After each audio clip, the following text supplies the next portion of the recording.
Major crackdowns in the payday loan industry, and Kansas City is the hub of all the action. Thanks for joining us. I'm Rhiannon and Allie. And I'm Mike Maruzars. Today, federal regulators announced proposed changes to prevent debt traps for borrowers. Yeah, today's hearing attracted hundreds of protesters who say right now is the time for change. 41 Action News reporter Shannon Halligan first broke this story on the hearing, and she joins us live now from one of those payday loan businesses. Shannon.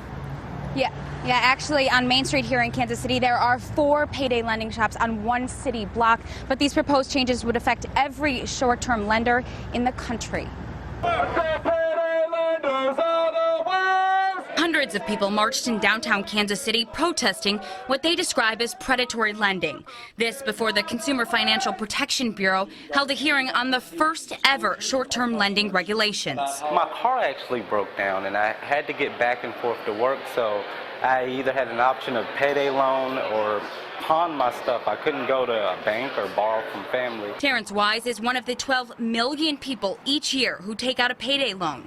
That led to a trail of debt. That's when the calls to my job started. I got served with some papers to come to court at work. The proposed changes announced Thursday will help protect borrowers like Wise. It's something that for the last couple of decades, states have been dealing with at the state level, but there have not been federal regulations on payday lending. So this really is a first. Opponents of the changes attended the hearing as well.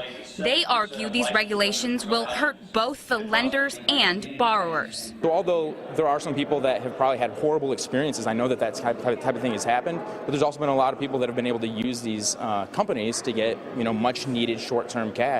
And I think that we need to at least have the economic freedom to be able to do that if we want to. According to the CFPB, more than 80% of payday loans taken out were rolled over or reborrowed within 30 days. Wise couldn't keep up. I wasn't making enough hours and wasn't going to be able to cover that amount of a loan. And if I would have knew that beforehand and had that established, it probably could have saved me the trouble I'm in today. And these rules aren't set in stone. The CFPB is seeking public comment on the proposals before the final regulations are issued.